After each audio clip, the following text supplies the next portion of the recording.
Gift muna! Itong blue.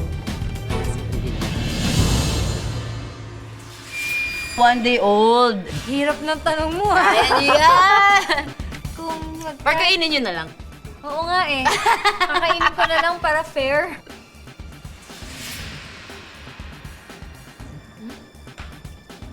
Kumusta?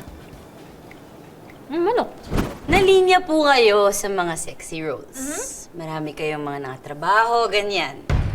Naranasan niyo po ba or nagkaroon kayo ng feeling ever sa time na yon na nabastos po kayo sa set? Dito tayo, Sir Red. Right. 1, 2. Merry Christmas, Isaw. Kaya ko to. Maliit na bagay. Siguro nung nag-shoot kami nung VCD namin, yung Viva Hot Babes Gone Wild with Mo Twister. Yung partners namin doon sa mga kunwaring love scenes, hindi sila professional actors. Yeah, they're Okay. talents Talent. lang.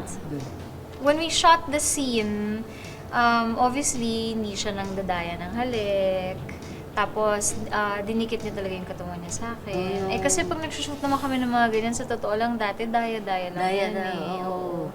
Kinonfront niyo po? Hindi na. Parang, Mami ko na yung kasi open secret naman to eh, yung mom ko.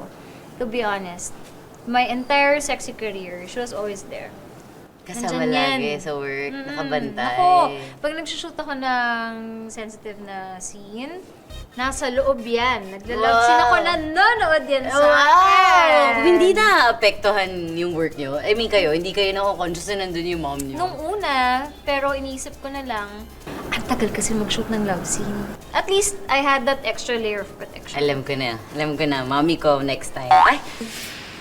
Yan, masarap yan. Sinabi niyo daw po sa isang vlog. Vlog? Na nagkaroon kayo ng girl crushes dati. Game ba kayo na pumasok sa isang relasyon na gano'n?